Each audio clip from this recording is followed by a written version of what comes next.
நம்ம வந்து இன்னொரு ஜாபுக்கே வந்து போகலை அப்படிங்கிறப்போ நமக்கு வந்து எல்லாமே வந்து என்னடா இதுவுமே நம்ம பண்ணாத மாதிரி ஒரு ஃபீல் வந்து இருக்கும்.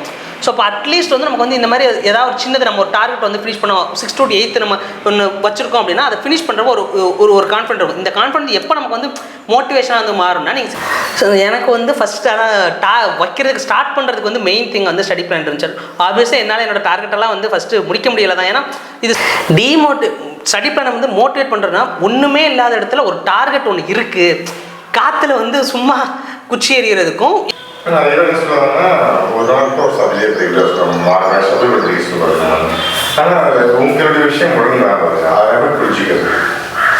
சார் அதான் சார் ப்ரிப்பரேஷன் வந்து ஒவ்வொருத்தவங்களுக்கும் ஒவ்வொரு மாதிரி. இப்போ என்னோட ப்ரிப்பரேஷன் நிறைய பேரை பார்த்துருக்கேன். ஒரு பிளான் வந்து எப்படி ட்யூன் பண்ணுறது, ஒரு பிளான் ஒரு சைட் பிளான் பண்ணும்போது பார்த்தீங்கன்னா நான் எந்த மாதிரி விஷயங்கள்லாம் நான் எனக்கு வச்சுக்கணும். ஸோ ஃபஸ்ட் நான் ஒரு பிளான் எடுத்தேன்னா ஃபஸ்ட் எடுத்தோன்னா ஈஸி எனக்கு என்ன சப்ஜெக்ட் பிடிக்குதோ அதான் ஃபஸ்ட்டு போடுவேன். ஒரு பிளான் நான் ப்ரிப்பரேஷன் வந்து ஸ்டார்ட் பண்ணுறேன் அப்படின்னா இப்போ ஒரு பிஸ்னஸ் வந்து ஒரு சைட் பிளான் பண்ணணும் அப்படின்னா எப்படி பண்ண ஆரம்பிக்கணும், ஏன் ஒரு பிளான் பண்ணணும்? நம்ம ஏன் வந்து ஒரு பிளான் பண்ணணும்னா அதுக்கு முன்னாடி வந்து திடீர்னு ஃபஸ்ட்டு காலையில் ஒரு சப்ஜெக்ட் எடுத்து படிச்சுட்டு இருப்பேன், திடீர்னு மத்தியானம் வேறு ஒரு சப்ஜெக்ட்டுக்கு வந்து போவேன், அது ரொம்ப இதாக இருக்குது அப்படின்னு சொல்லிட்டு தென் சாயந்தரம் இன்னொரு சப்ஜெக்ட்டுக்கு வந்து போவேன். இந்த மாதிரி ஒரு மாதிரி யூத் பேப்பரின் இனிய வணக்கம். யூத் பேப்பர் வியூவர்ஸ் எல்லாருக்கும் வணக்கம். என்னோடய பேர் வந்து சங்கர் நாராயணன். நான் ரீசெண்டாக நடந்த குரூப் 1 எக்ஸாமில் வந்து 91st ரேங்க் வந்து செக்யூர் பண்ணி டெப்டி கலெக்டராக போஸ்டிங் சூஸ் பண்ணியிருக்கேன்.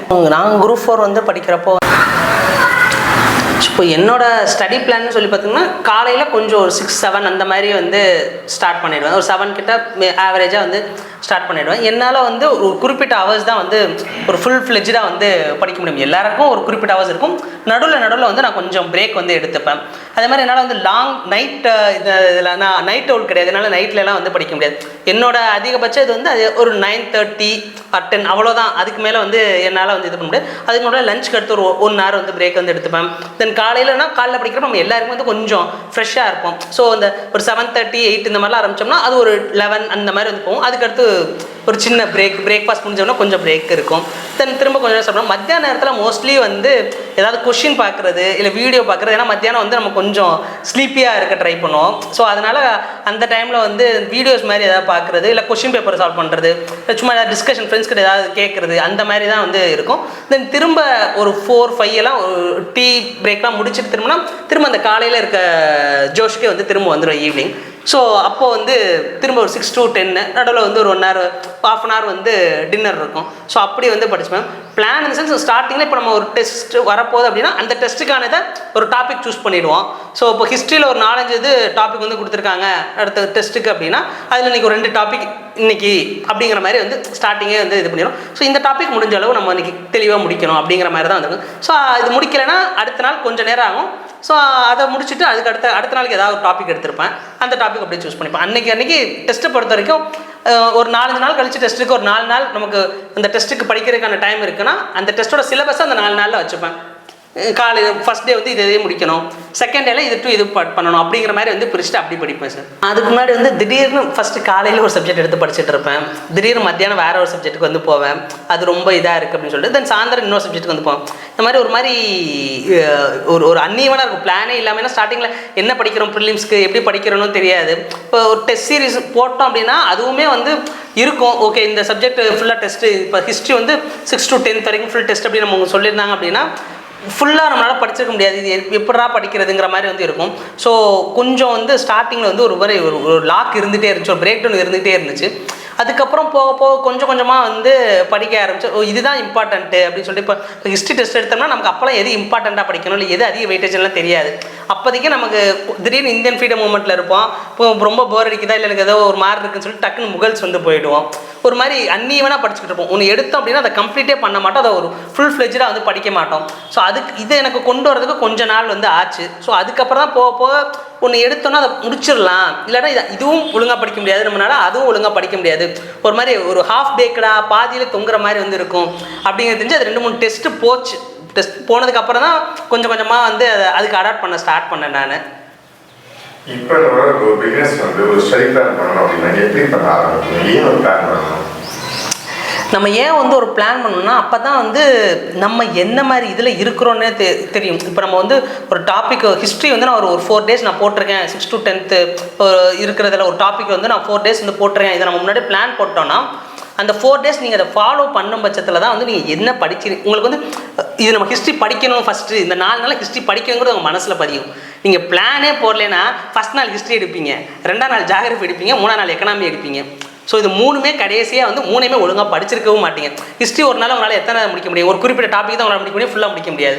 ஆனால் நீங்கள் படிக்கிறதுக்கு முன்னாடி ஒரு பிளான், இந்த 4 நாள் நான் இதுக்கு வந்துட்டுனா உங்கள் மனசில் 4 நாள் ஹிஸ்ட்ரின்னு பதிஞ்சிரும். ஸோ அப்போ இந்த 4 நாள் நான் ஹிஸ்ட்ரி தான் வந்து அந்த 4 நாளில் நீங்கள் ஏதோ ஒரு டாபிக் வந்து பிடிச்சிங்க. நான் ஃபஸ்ட் நாள் இது படிப்பேன், செகண்ட் நாள் இதை படிப்பேன் அப்படிங்கிறத நீங்கள் வச்சுக்கோங்க. இப்போ 6 to 10th நான் இந்த டாபிக் இந்த டே வச்சுப்பேன், இல்லை காலையில் இந்த டாபிக் வச்சுப்பேன் ஹிஸ்ட்ரியில், மத்தியானம் ஃப்ரீடம் மூமெண்ட்டில் பிஃபோர் காந்தியன் நான் இப்போ வச்சுப்பேன், ஆஃப்டர் காந்தியன் வந்து இந்த டைமில் வச்சுப்பேன் அப்படிங்கிறத நீங்கள் அப்போ டிசைட் பண்ணிக்கலாம். ஆனால் இந்த 4 நாளில் இந்த ஒரு சப்ஜெக்ட் தானே நீங்கள் வந்து ஒரு ஃபிக்ஸ்டு டார்கெட் வச்சுக்கணும். இல்லைன்னா நம்ம எதையுமே உருப்படியாக வந்து பண்ண மாட்டோம். ஸோ அதுக்காக தான் வந்து நமக்கு வந்து பிளான் தேவை. அப்படி முடிக்கிறப்ப தான் நமக்கு தெரியும் இந்த பிளானில் நம்ம எப்படி படித்தோம், எந்த அளவுக்கு ஞாபகம் இருக்குது, இன்னும் எவ்வளோ ரிமைனிங் இருக்குது, அதை நம்ம பின்னாடி எதோட நம்ம வந்து படிக்கலாம் அப்படிங்கிறது தெரியும். பிளானே இல்லாமல் படித்தோம்னா நம்ம படித்து முடித்தாலுமே அந்த படித்த ஒரு ஃபீல் இருக்காது. இன்னும் நம்ம திரும்ப ஹிஸ்ட்ரி ஃபஸ்ட்லேருந்து ஆரம்பிப்போம் கொஞ்ச நாள் கழிச்சு. ஸோ அதனால தான் வந்து ஒரு பிளான் அவசியம். அது இருக்கும் பட்சத்தில் நம்மளை ஒரு ரெட்ரோஸ்பெக்டிவ் நம்மளை வந்து இது பண்ணிக்கிறதுக்கு வந்து யூஸ் ஆகும். நம்ம படித்ததை வந்து திரும்பி பார்த்துக்கிறதுக்கு, நம்ம எந்த மாதிரி நம்மளை எவாலுவேட் பண்ணுறதுக்கு வந்து யூஸ் ஆகும் அந்த பிளான். அதான் கேட்குறேன். ஒரு பிளான் வந்து எப்படி ட்யூன் பண்ணி பார்த்தீங்கன்னா, ஒரு பிளான் வந்து ஒரு சைட்லான் பண்ணும்போது பார்த்தீங்கன்னா நான் எந்த மாதிரி விஷயங்கள்லாம் நான் எனக்கு வச்சுக்கணும். ஸோ ஃபஸ்ட் நான் ஒரு பிளான் எடுத்தேன்னா ஃபஸ்ட் எடுத்தோன்னா ஈஸியாக எனக்கு என்ன சப்ஜெக்ட் பிடிக்குதோ அதான் ஃபஸ்ட்டு போடுவேன். ஒரு பிளான் நான் ப்ரிப்பரேஷன் வந்து ஸ்டார்ட் பண்ணுறேன் அப்படின்னா, இன்னொன்று நமக்கு தெரியும் ஒவ்வொருத்தவங்களுக்கும் ஒவ்வொரு மாதிரி இருக்குது. இப்போ ஒருத்தவங்க வந்து இப்போ 6 to 10th ஒருத்தவங்க 2 நாளில் முடிக்கிறவங்க இருக்கலாம், 3 நாளில் முடிக்கிறவங்க இருக்கலாம். ஸோ அவங்க ஒரு பிளான் 3 நாளில் போட்டிருக்காங்கன்னு நானும் 3 நாளில் போடவே கூடாது. ஃபஸ்ட்டு திங் எனக்கு என்ன வருங்கிறது நமக்கு தெரியும். எனக்கு வந்து அந்த 6 to 10th முடிக்க எனக்கு 6 நாள் தேவை, அதோட 2 மடங்காக நான் படிக்கணும் அப்படின்னா நீங்கள் 6 நாள் போட்டு தான் ஆகணும். இப்போ அகாடமியில் ஒரு குறிப்பிட்ட டேஸ் கொடுப்பாங்க, ஒரு 4 நாளுக்குள்ளே இத்தனை முடிச்சு ஒரு சிலபஸ் வந்து கொடுப்பாங்க. ஆனால் அந்த 4 நாளில் நம்ம முடிக்க முடியாத நமக்கு தெரியும். நம்ம அப்போதைக்கு என்ன பண்ணணும்னா அதை பேஸ் பண்ணியே நம்ம போடக்கூடாது. ஏன்னா நீங்கள் இப்போ அதில் பாதி விட்டுருவீங்க, அதை விட்டுட்டு திரும்ப அதை கொண்டு எங்கே சேர்க்குறதுன்னு தெரியாது. கடைசி வரைக்கும் நம்ம அடுத்த டெஸ்ட்டு போயிடுவோம். கடைசியில் நம்ம அங்கே ஒரு சிலபஸ் நம்ம விட்டு வச்சுருப்போம், அது அப்படியே அந்த இடத்துல நிற்கும். ஸோ பிளான் வந்து நீங்கள் உங்களுக்கு ஏற்ற மாதிரி ஃபஸ்ட்டு போடணும். எனக்கு இதுக்கு வந்து 4 நாள் தேவைப்படும் மற்றவங்கள விட அப்படின்னா நீங்கள் 4 நாள் போட்டு தான் ஆனால் அந்த 4 நாளை கொடுத்து தான் ஆகணும். 4 நாளை தாண்டி போகுது அப்படின்னா அந்த இடத்துல நம்ம பிளானுமே சொதப்பிட்டு நடத்தோம். ஏன்னா நமக்கு தெரியும்ல, நம்ம எவ்வளோ நாள் படிப்போம், நம்மளை தவிர வேறு யாருமே கணிக்க முடியாது. நான் 4 நாள் எனக்கு போதும்னு தாராளமாகவே போட்டுட்டோம் அப்படின்னா 4 நாளுக்கு மேலே இதை படிக்கிறதுக்கு ஒன்றும் இல்லை. அதாவது நான் படிக்கிற ஸ்டைலில் இந்த 4 நாளுக்கு மேலே படிக்க முடியாது. அப்படிங்கிற பட்சத்தில் நீங்கள் 4 நாளும் முடிக்கலைன்னா அந்த 4 நாள் நீங்கள் இன்னும் எஃபெக்டிவாக யூஸ் பண்ணலைன்னு அர்த்தம். ஏன்னா உங்களுக்கு தெரியும், நீங்கள் தெரிஞ்சு தான் போட்டிருக்கீங்க. இந்த 4 நாள் நீங்கள் எப்பவும் படிக்கிற மாதிரி படிச்சிருந்தீங்க அப்படின்னா உங்களால் அந்த சிலபஸை வந்து கவர் பண்ணியிருக்க முடியும். அப்போனா நம்ம படிக்கிறதுல எதோ இடத்துல லேக் ஆகிறோம் நமக்கு வந்து ஃபஸ்ட்டு வந்து தெரியும். இன்னொன்று வந்து இந்த பிளான் வந்து மற்றவங்கள பார்த்தோ இல்லை வேறு ஏதோ ஒன்று பார்த்து நம்ம வந்து போட முடியாது. நம்மளோட ப்ளஸ் மைனஸை அனலைஸ் பண்ணி அதுக்கேற்ற மாதிரி வந்து பிளான் போட்டால் தான் வந்து கரெக்டாக இருக்கும். ஸோ அதை நீங்கள் ஏற்ற மாதிரி மற்றவங்களை கம்பேர் பண்ணாமல் எனக்கு 5 நாள் வரும் 6 நாள் கூட நான் இந்த சப்ஜெக்ட் வந்து படிப்பேன், ஆனால் நீங்கள் படிக்கிறது தெளிவாக படிச்சிடும் அப்படின்னா அதுக்கேற்ற மாதிரி வந்து பிளான் போடுங்க. இதை வந்து மைண்டில் வச்சுட்டு போட்டால் ஓரளவுக்கு நம்ம மேனேஜ் வந்து பண்ணிடலாம். ஃபஸ்ட்டு டைம் போடுறதுக்கு கொஞ்சம் இதாக இருக்கும். 6 நாள் எப்படி நான் ஒரு சப்ஜெக்டே படிக்கிறது அப்படின்னா நீங்கள் ஃபஸ்ட்டு 6 நாள் தெளிவாக படித்தா தான் நீங்கள் திரும்ப ரிவைஸ் பண்ணுறப்போ உங்களால் 2 நாளோ 3 நாள்லையோ அதை முடிக்க முடியும். ஸோ அந்த பேஸு அதை வந்து நீங்கள் வந்து எவ்வளோக்கு எவ்வளோ டைம் கொடுத்து போடுறீங்களோ அவ்வளோக்கு எவ்வளோ வந்து நல்லது. நான் என்ன சொல்லுவாங்கன்னா ஒரு நாள் ஒரு சப்ஜெக்ட் சொல்லுவாங்க. ஆனால் உங்களுடைய விஷயம் முழுங்க அதை புரிஞ்சுக்கிறது சார். அதான் சார், ப்ரிப்பரேஷன் வந்து ஒவ்வொருத்தவங்களுக்கும் ஒவ்வொரு மாதிரி. இப்போ என்னோட ப்ரிப்பரேஷன் நிறைய பேரை பார்த்துருக்கேன். நான் நடுவில் நிறைய பிரேக் எடுப்பேன். என்னால் ஒரு குறிப்பிட்ட ஹவர்ஸ்க்கு மேலே என்னோட ஒரு லாங் ஹவர்ஸ் படிக்கிறவங்களெல்லாம் நான் வந்து பார்த்துருக்கேன். எல்லாராலையுமே ஒரு குறிப்பிட்ட ஹவர்ஸ் தான் பண்ணுவோம். அதே மாதிரி என்னோட ஷார்ட்டாக சிலபஸ் முடிக்கிறவங்க எத்தனையோ பேரை பார்த்துருக்கேன். இப்போ ஒரு ஹிஸ்ட்ரியில் வந்து 6 to 10th ஃபுல்லாக சிலபஸ் முடிக்கிறவங்க 2 நாள் 3 நாள் முடிக்கிறவங்க. ஆனால் எனக்கு வந்து இன்னும் டைம் வந்து தேவைப்படும்.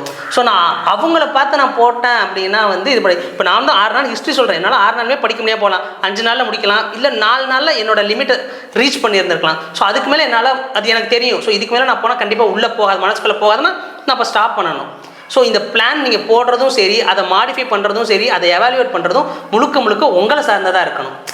அதுக்கு நீங்கள் தான் ட்ரூவாக இருக்கணும். அதே மாதிரி நீங்கள் ஏமாற்றிக்க முடியாது. நீங்கள் 2 தடவை ஏமாற்றலாம். நீங்கள் வந்து படிச்சிருக்கலாம், இல்லை நான் படிச்சுட்டேன் அப்படின்னு 2 சப்ஜெக்ட் ஏமாத்துறீங்க, திரும்ப 3ஆவது சப்ஜெக்ட் வரப்போ உங்களுக்கே ஒரு கில்ட் வரும். நம்ம வந்து படிக்கிறோம்னு சொல்லி நம்ம இது பண்ணிகிட்டு இருக்கோம், நம்ம கரெக்டாக யூஸ் பண்ணலை அப்படின்னு சொல்லிட்டு. ஸோ வந்து நீங்கள் அதை ஈஸியாக வந்து அதை கரெக்டாக அந்த பாயிண்ட்டை நீங்கள் பிடிச்சிங்கன்னா ஆட்டோமேட்டிக் உங்களுக்கு ஒரு இது வந்துடும், சீரியஸ்னஸ் வந்துடும். நீங்கள் அதுக்கப்புறம் திரும்ப கரெக்டாக எவாலுவேட் பண்ணி கரெக்டாக டைம் யூஸ் பண்ணி படிக்க ஆரம்பிச்சிருவீங்க. நான் ஒரு ஸ்டடி பிளான் வந்து நீங்கள் வந்து எப்படி மோட்டிவேட் பண்ணணும், ஆனால் ஒரு ஸ்டடி பிளான் பார்த்தீங்கன்னா எந்த சமயத்தில் வந்து எனக்கு டிமோட்டிவேட் பண்ணணும். ஸ்டடி பிளானை வந்து மோட்டிவேட் பண்ணுறதுனா ஒன்றுமே இல்லாத இடத்துல ஒரு டார்கெட் ஒன்று இருக்குது, காற்றுல வந்து சும்மா குச்சி எறிகிறதுக்கும் ஏதோ ஒரு டார்கெட்டில் வந்து நம்ம ஒரு அம்பு எறிகிறதுக்கும் அது படுது படலைங்கிறதே ஒரு வேறு விஷயம். அட்லீஸ்ட் நமக்கு டார்கெட் வந்து கண்ணுக்கு தெரியும். ஸோ அப்போ அப்படி இருக்கும்போது அது நமக்கு பெரிய பாசிட்டிவ். ஓகே, இதெல்லாம் நம்ம படிக்கிறோம்னு வச்சுருக்கோம், இதை நம்ம ஸ்டார்ட் பண்ணணும் அப்படின்னு சொல்லி அதை ஃபினிஷ் பண்ணுறது அடுத்த கட்டம். இல்லை நம்ம பாதியில் விடுறவங்க எடிட் பண்ணுறோம், மாடிஃபை பண்ண அதுக்கு கட்டம். நம்ம ஸ்டார்ட் பண்ணுறதுக்கு அந்த டார்கெட் வந்து அவசியம், அந்த ஸ்டடி பிளான் வந்து அவசியம். டிமோட்டிவேட் வந்து எப்போ நமக்கு வந்து பண்ணோம்னா நம்ம டார்கெட்டை ஃபினிஷ் பண்ணாதப்போ. அது ஒரு பெரிய இது. இப்போ நம்ம டார்கெட்டை வந்து ஒரு 4 days நம்ம போட்டிருப்போம், அந்த 4 daysல முடிக்க முடியாமல் நம்ம நல்லாவே படிச்சிருந்துருப்போம், அந்த 4 daysல நம்மளால் கவர் பண்ண முடியாமல் இருந்திருக்கலாம். ஸோ அப்போ வந்து என்னடா அது 4 நாள் போட்டோம், ஒவ்வொருத்தவங்க 2 நாளில் கவர் பண்ணுறாங்க, இல்லை இப்போ நான் கவர் பண்ணலன்னா அடுத்ததை நான் எப்படி கவர் பண்ணுவேன், இதில் பாதி இருக்குமே அப்படிங்கிறப்போ வந்து டிமோட்டிவேட் வந்து ஆகும். அதில் மாற்று கருத்தில் நம்ம டார்கெட்டை வந்து ரீச் பண்ண என்னன்னா, ஆனால் என்னன்னா அப்போதைக்கு தான் நம்ம அது இல்லை நம்ம சரியாக தான் வந்திருக்கோம், இன்னொரு 1 நாள் எடுத்தால் இல்லை இன்னொரு அரை நாள் எடுத்தால் வந்து நம்ம அதை முடிச்சிருவோன்னு சொல்லிட்டு அதை கடந்து போய் அந்த டார்கெட்டை ஃபினிஷ் பண்ணிட்டோம் அப்படின்னா நமக்கு வந்து ஆட்டோமேட்டிக்காக வந்துடும். இன்னும் நீங்கள் அந்த தடவை நம்ம முடிக்க முடியாமல் போனப்போ டிமோட்டிவேட் ஆகிட்டிங்கன்னா அந்த மொத்த இதுவுமே கொலாப்ஸ் வந்து ஆகிடும். நீங்கள் அப்போ அதை சுதாரிச்சுட்டு இது பண்ணிங்கன்னா தான் இப்போ 4 நாளுங்கிறது 5 நாள் ஆக்கிட்டிங்கன்னா அடுத்து திரும்ப ரிவைஸ் பண்ணுறப்போ உங்களுக்கு 2 நாளாக போயிடும். ஸோ அப்போ அந்த இது வந்து குறைஞ்சிரும். அதுக்கேற்ற மாதிரி நீங்கள் வந்து புரிஞ்சுக்கணும். அந்த டிமோட்டிவேஷன் வந்து உங்களை வந்து இது பண்ண விடாமல் பார்த்துக்கணும். உங்களுடைய சக்ஸஸ்க்கு வந்து உங்களுடைய இந்த மாதிரி சொல்லிட்டாங்க எந்த சக்ஸஸ் யூஸ்ஃபுல்லாக இருந்தது? ஸோ எனக்கு வந்து ஃபஸ்ட்டு ஆனால் வைக்கிறதுக்கு ஸ்டார்ட் பண்ணுறதுக்கு வந்து மெயின் திங் வந்து ஸ்டடி பிளான் இருந்துச்சு. ஆப்வியஸாக என்னால் என்னோடய டார்கெட்டெல்லாம் வந்து ஃபஸ்ட்டு முடிக்க முடியலை தான். ஏன்னா இது ஸ்டார்டிங் ஃபேஸு. என்னால் அதை ஃபுல்லாக ஒரு 4 நாள் 5 நாள் நான் போட்டிருந்தேன் அப்படின்னா என்னால் 5 நாளுமே கவர் பண்ண முடியல. எனக்கு வந்து டைம் வந்து எக்ஸ்ட்ரா தான் தேவைப்பட்டுச்சு. அப்போ ஆப்வியஸாக எனக்கும் ரொம்ப இது நம்ம ஒன்று படிக்கிறோன்னு நினச்சி வர்றோம் ஒரு 2 நாள், பட் ஆனால் இந்த 2 நாள் இதை முடிக்க முடியலை. அப்போ பார்த்தா அடுத்த டெஸ்ட் வந்துடுது, இதில் பாதி விட்டு அடுத்த டெஸ்ட்டுக்கு வந்து போயிடுவோம். ஸோ இப்போ இந்த மிச்சம் இருக்கிறத வந்து என்ன பண்ணுறது அப்படிங்கிற மாதிரிலாம் ஒரு மாதிரி ஃபஸ்ட்டு ரொம்ப இதாக தான் இருந்துச்சு. பட் இன்னொன்று வந்து நீங்கள் ஸ்டடி பிளான் போட்டிங்கன்னா தான் நீங்கள் ஒரு இப்போ 5 யூனிட் இருக்குது அப்படின்னா 3 யூனிட் தான் உங்களால் கவர் பண்ணா 2 யூனிட் கவர் பண்ணிங்கிறது உங்கள் மண்டையில் நிற்கும். 3 யூனிட் நான் இதுக்கு மேலே நான் படிக்க தேவையில்லை, இந்த 2 யூனிட் தான் இதில் நான் லேக் ஆகுறேன் அப்படிங்கிற ஒரு உங்களை எவாலுவேட் பண்ணுறதுக்கு வந்து இருக்கும். இந்த 2 யூனிட்டை நீங்கள் திரும்ப இதில் ஒரு இடத்துல சேர்க்கணும். நீங்கள் இப்போ ஸ்டடி பிளானே போடாமல் படிச்சிங்கன்னா ஒரு 5 யூனிட்டை நான் ஒரு குறிப்பிட்ட நாளுக்குள்ளே முடிக்கிறேன், இல்லைன்னா அது ஒரு படித்த ஃபீல் இருக்கா, நீங்கள் ஒரு ஃபுல்ஃபில்டாக படிச்சிருக்க மாட்டீங்க. ஸோ இதை நான் 3 நாள் வச்சேன், 3 நாள் என்னால் 3 யூனிட் தான் முடிக்க முடிஞ்சுச்சு அப்படின்னா 3 யூனிட் உங்களால் தரவாக முடிக்க முடியும். இந்த 2 யூனிட்டை நீங்கள் உங்களுக்கு ஏற்ற மாதிரி அட்ஜஸ்ட் பண்ணிக்கணும், உங்கள் பிளானுக்கு ஏற்ற மாதிரி. ஸோ உங்களோட இதை வந்து எவாலுவேட் பண்ணுறதுக்கு இந்த ஸ்டடி பிளான் வந்து ரொம்ப வந்து யூஸ்ஃபுல்லாக இருக்கும். என்ன மோட்டிவேட் பண்ணணும், என்னோட சக்ஸஸ் தரணும் அப்படின்னா என் ஸ்டடி பிளான் எப்படி இருக்கும்? மோட்டிவேட்டும் பண்ணணும், சக்ஸஸும் தரணும்னா ஃபஸ்ட்டு ஸ்டடி பிளான் முழுக்க உங்களை சார்ந்ததாக இருக்கணும். வேறு இன்னொருத்தவங்களை சார்ந்தாவோ இல்லை இன்னும் ஃப்ரெண்ட்ஸ் நம்ம குரூப் ஸ்டடி பண்ணுவோம், இல்லை இன்னொருத்தவங்க ஏதாவது பண்ணுவாங்க, அவங்கள மாதிரி நம்ம பண்ணோன்னா ஆப்வியஸாக கண்டிப்பாக நம்மளால் வந்து இதே வந்து பண்ண முடியாது. இன்னொன்று குட்டி டார்கெட் வந்து வச்சுக்கோங்க. நான் வந்து வச்சுருந்தது அதான், என்னால் இந்த நாளைக்கு இவ்வளோ தான் படிக்க முடியும்னா ஃபஸ்ட்டு குட்டி டார்கெட் வைங்க. குட்டி டார்கெட்டை அச்சீவ் பண்ணிங்கனாவே வந்து உங்களுக்கு வந்து ஒரு பெரிய கான்ஃபிடென்ட் வந்து வந்துடும். அதுக்கப்புறம் கொஞ்சமாக வந்து இன்க்ரீஸ் பண்ணி நம்ம ஒரேடாக வந்து 4 நாளில் நான் 6 to 12 முடிப்பேன் அப்படின்னா ஆப்வியஸாக நம்மளால் முடிக்க முடியாது. நான் 6 to 8 ஒரு 2 நாள் முடிப்பேன், இல்லை 6 to 8 ஒரு 3 நாளில் முடிப்பேன் நல்லா தரவா அப்படின்னா 6 to 8 முடிச்சுன்னா உங்களுக்கு ஒரு கான்ஃபிடன்ஸ் இருக்கும். இப்போ 3 நாள் முடிச்சீங்கன்னா மிச்சம் இருக்க 9th 10th அந்த கான்ஃபிடென்ட்டே உங்களுக்கு 2 நாளில் முடிக்க வைக்கும். ஸோ அதனால் முழுக்க ஸ்டடி பிளான் உங்களை சார்ந்ததாக வந்து இருக்கணும்.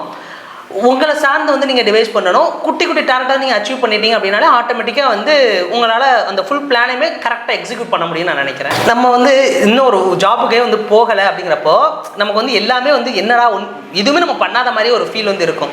ஸோ இப்போ அட்லீஸ்ட் வந்து நமக்கு வந்து இந்த மாதிரி ஏதாவது ஒரு சின்னது நம்ம ஒரு டார்கெட் வந்து ஃபினிஷ் பண்ணுவோம். 6 to 8 நம்ம ஒன்று வச்சுருக்கோம் அப்படின்னா அதை ஃபினிஷ் பண்ணுறப்போ ஒரு கான்ஃபிடென்ட் இருக்கும். இந்த கான்ஃபிடென்ட் எப்போ நமக்கு வந்து மோட்டிவேஷனாக வந்து மாறும்னா நீங்கள் 6 to 8 ஏதாவது கொஷின் முடிச்சுட்டு ஏதாவது ஒரு கொஷின் பார்த்தீங்க, இல்லை சும்மா டிஸ்கஸ் பண்ணீங்க, அப்போல்லாம் உங்களுக்கு படித்ததெல்லாம் நல்லா ஞாபகத்தில் இருக்குது அப்படின்னா நீங்கள் கரெக்டாக போகிறீங்கன்னு ஒரு மோட்டிவேஷன் வந்து வரும்.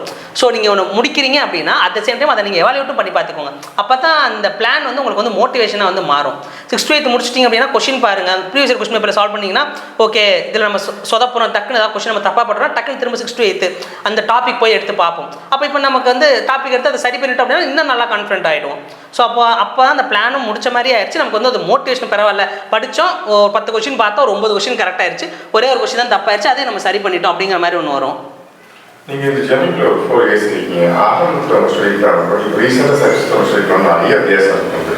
ஆரம்பத்தில் கொஞ்சம் டியூன் ஆகிட்டு பர்ஃபெக்ட் செய்யணும் அப்படின்னா எப்படி இருந்துச்சு? ஆரம்பத்தில் வந்து ஸ்டடி பிளானுங்கிறதே ஒன்று எனக்கு வந்து கிடையாது. எப்படி படிக்கணும் எல்லாத்துக்குமே வந்து எந்த எக்ஸாம் எடுத்தாலும் ஃபஸ்ட்டு வந்து நம்ம எப்படி வந்து மெயினாக எதுக்கு வந்து நம்ம வந்து ப்ரையாரிட்டைஸ் பண்ணணும், எந்த சப்ஜெக்டை இல்லை எந்தெந்த டாப்பிக் ஃபஸ்ட்டு ப்ரையாரிட்டைஸ் பண்ணணும், எப்படி படிக்கணும், இதுலேருந்து இப்படி படிக்கணும், இல்லை வெறுமனே வெறும் இயர் மட்டும் படிக்கிற இந்த மாதிரி நமக்கு வந்து நிறையா இருந்துச்சு. ஸோ ஸ்டார்டிங்கில் இதெல்லாம் எனக்கு பண்ண தெரியல, ப்ரையாரிட்டைஸ் பண்ணவோ இல்லை வந்து ஒரு கோர்வையாக படிக்கணும், எல்லாத்தையும் லிங்க் பண்ணி படிக்கணும் இப்படிங்கிறது எதுவுமே தெரியல. இப்போ அந்த டாபிக் படிக்கணும்னா குரூப் 4னா இந்த இயர் மட்டும் தான் கேட்பாங்க, இந்த பேர் மட்டும் தான் கேட்பாங்க, இந்த வார் மட்டும் தான் கேட்பாங்க அப்படிங்கிற மாதிரி வந்து இருந்துச்சு. பட் போக போக தான் எல்லாமே ஒரு லிங்காக இருக்குது, எல்லாத்தையுமே லிங்க் பண்ணி நம்ம வந்து படிக்கணும். வெயிட்டேஜ்னா இதுக்கு வந்து நம்ம ப்ரையாரிட்டைஸ் வந்து நம்ம வந்து பண்ணணும். இந்த சப்ஜெக்ட்டுக்கு வந்து வெறுமனே படிக்கிறத விட நம்ம நிறையா வந்து ஒர்க் அவுட் பண்ணி பார்க்கணும், நிறையா கொஸ்டின் பேப்பர் சால்வ் வந்து பண்ணணும். இந்த இதுக்கு வந்து ஜஸ்ட் வந்து டிஸ்கஸ் பண்ணால் வந்து போதும், இல்லை நம்மளே நம்ம ரிவைஸ் பண்ணிக்கிட்டா போதும், சொல்லி பார்த்துக்கிட்டா வந்து போதும், இப்படிங்கிற மாதிரி கொஞ்சம் கொஞ்சமாக வந்து டியூன் ஆச்சு. ஸோ ஃபஸ்ட்டு ஸ்டடி பிளானுங்கிறது ஒன்றுலாம் இல்லை, ஜென்ரலாக இது படிக்கிறது இந்த நேரத்தில் எனக்கு இதை படிக்க தோணுது அப்படிங்கிற மாதிரி ரேண்டமைஸ்டாக இருந்துச்சு, ஒரு பிளான்டாக வந்து இல்லாமல். அதுக்கப்புறம் போக போக தான் வந்து இப்போ இன்னொன்று டெஸ்ட் சீரிஸுமே கொஞ்சம் ஹெல்ப் பண்ணிச்சு தான் சொல்லி. ஏன்னா நம்ம டெஸ்ட்டில் வந்து இந்த சிலபஸ் வந்து கொடுத்துருவாங்க, ஓ இப்போ இந்த டெஸ்ட் வரப்போகுது, இந்த சிலபஸ் எல்லாம் நம்ம கவர் பண்ணணுங்கிறப்போ ஒரு டார்கெட் வந்து நமக்கு வந்து வந்துருச்சு. அதில் வந்து நீங்கள் ப்ராக்டிஸ் பண்ணுறதுக்கு உங்களுக்கு ஏற்ற மாதிரி நீங்கள் வந்து பிளான் பண்ணிக்கணும். இந்த சிலபஸில் நான் ஃபஸ்ட்டு இதெல்லாம் படிப்பேன், எனக்கு இதெல்லாம் ஃபஸ்ட் இடத்துல ஈஸியாக வரும், நான் வந்து கொஞ்சம் எனக்கு எதெல்லாம் ஈஸியாக இருக்கும் அதை ஃபஸ்ட் படிப்பேன். அப்போ தான் எனக்கு நான் படிச்சுட்டேன், எத்தனை நாள் படித்தேன், இதெல்லாம் எனக்கு படித்த மாதிரி ஒரு ஃபீலிங் இருக்குது. இதுக்கப்புறம் கொஞ்சம் கஷ்டமானதாக எடுத்துப்போம். ஃபஸ்ட்டே எனக்கு கஷ்டமானதாக எடுத்துட்டோம்னா நான் அதிலே ரொம்ப நேரம் உட்காந்துருக்கோம், ஒரு படிக்கவே மாட்டேங்கிற மாதிரி இருக்கும். அதனால் ஈஸியாக படிச்சுன்னா பரவாயில்ல, நான் 3 டாபிக் கவர் பண்ணிட்டேன், இன்னும் 2 டாபிக் தான் அப்படிங்கிற மாதிரி ஒரு ஃபீல் வரும். ஸோ நான் அப்படி வந்து எனக்கு வந்து பிளான் பண்ணிப்பேன். நான் ஸ்டடி பிளானில் வந்து நம்ம எதெல்லாம் வந்து செய்யக்கூடாதுன்னா நமக்கு தெரியும், நமக்கு வந்து ஒரு நாள் வந்து நம்மளோட நாள் எப்படி வந்து போகும் அப்படின்னு சொல்லிட்டு. ஸோ இப்போ வந்து இதான் முக்கியமான இது இருக்குது, இல்லை நான் இதை நான் பண்ணுவேன் அப்படின்னு சொல்லி இருந்துச்சு அப்படின்னா அப்போ போடாதீங்க. அந்த இதில் எனக்கு வந்து நான் வெளில போகணும், இல்லை அந்த டைமில் நான் இங்கே இருக்கணும், அப்போதைக்கு நீங்கள் போடாதீங்க. அப்போதைக்கு நீங்கள் ஸ்டடி பிளானை போட்டு படிக்கவும் மாட்டீங்க. அங்கே போகணும், ஏதோ ஒரு இடத்துக்கு போகணும்னு நினச்சிட்டு இருப்பீங்கன்னா அங்கேயே போகணும்னு சொல்லி மைண்ட் அங்கே போகணும், அங்கே போயிட்டுருக்கோம், இங்கே ஒழுங்காக படிக்க மாட்டீங்க. ஸோ அப்போ உங்களோட டே வந்து உங்களுக்கு தெரியும், இதில் 3 hours தான் எனக்கு இந்த டேயில் இருக்குன்னா தாராளமாக 3 hours மட்டுமே போட்டுக்கோங்க. 3 hours நீங்கள் நல்லா எஃபிஷியண்ட்டாக அதை யூஸ் பண்ணுங்கள். இல்லை 5 hours தான் இருக்குன்னா அந்த 5 hours நல்லா எஃபிஷியண்ட்டாக யூஸ் பண்ணுங்கள். நான் வந்து 8 hours வந்து யூஸ் பண்ணுவேன் ஃபுல் டேவும். ஆனால் என்னோட மனசில் வந்து வேறு ஏதோ ஒரு யோசனை இருக்கும், இல்லை நான் அங்கே போகணும் இங்கே போகணும்னு அந்த எஃபிஷியண்ட்டாக வந்து யூஸ் பண்ணாமல் நம்ம இருப்போம். நானுமே நிறையா வந்து இதெல்லாம் தப்பு பண்ணியிருக்கேன். அதனால தான் சொல்கிறேன், ஒன்று நீங்கள் இப்போ படத்துக்கு போய் நாளைக்கு வந்து படத்துக்கு போய் உங்கள் பிளான் படி நாளைக்கு படிக்கிற மாதிரி இருக்குது, ஆனால் நீங்கள் நாளைக்கு படத்துக்கு ஃப்ரெண்ட்ஸோடு போகணுன்னா படத்துக்கு போயிருங்க தயவுசெய்து. நீங்கள் வந்து உட்காந்து ஏன்னா நமக்கு தெரியும் நம்ம இங்கே உட்காந்துட்டு வந்து ஓ படத்துக்கு அங்கே போயிருக்கலாமோ எப்படி இருந்திருக்குமோன்னு உட்காந்து யோசிக்கிறத விட நீங்கள் போயிட்டு வந்து திரும்ப வந்து உட்காருங்க. உட்காந்திங்கன்னா நீங்கள் இன்னும் வேகத்தோட படிப்பீங்க. ஏன்னா போச்சு டைம் இல்லை படத்துக்கு போயிட்டு வந்துட்டோம் அப்படின்னு. ஆனால் நீங்கள் படத்துக்கும் போகாமல் படிக்காமே இருந்தீங்க அப்படின்னா அதுதான் தப்பு. ஒன்று படத்துக்கு போயிடணும், இல்லைன்னா படத்தை பற்றி யோசிக்காமல் உட்காந்து படிச்சிடணும். அதை பிளான் நீங்கள் தான் வந்து பண்ணணும். ஸோ இப்போ நீங்கள் இல்லை எனக்கு படத்துக்கு போகணும் அப்படின்னா ஆப்வியஸாக விட்டுருங்க, ஒன்றும் பிரச்சனை கிடையாது. அந்த டைமை காம்பன்சேட் பண்ணுறது நீங்கள் அதுக்கேற்ற மாதிரி நீங்கள் வந்து பிளான் பண்ணிக்கணும். ஸோ நம்ம தான் முடிவு பண்ணணும் இதை பண்ணலாமா வேண்டாமான்னு. நமக்கேற்ற மாதிரி வந்து பிளான் நம்ம அப்படி பிளான் பண்ணிட்டோம் அப்படின்னா கரெக்டாக அதுக்கேற்ற மாதிரி இருக்கணும். ஒரு மாதிரி ஆசிலேஷனாக வந்து இருக்கக்கூடாது. ஆசிலேஷனாக இருந்தோம்னா ரெண்டுமே வேஸ்ட்டாக போயிடும். படத்துலேயே நம்மளால் இதாக இருக்க முடியாது, படிக்கவும் ஒழுங்க முடியாது. ஸோ அதுக்கேற்ற மாதிரி நம்ம பிளான் பண்ணிக்கணும்.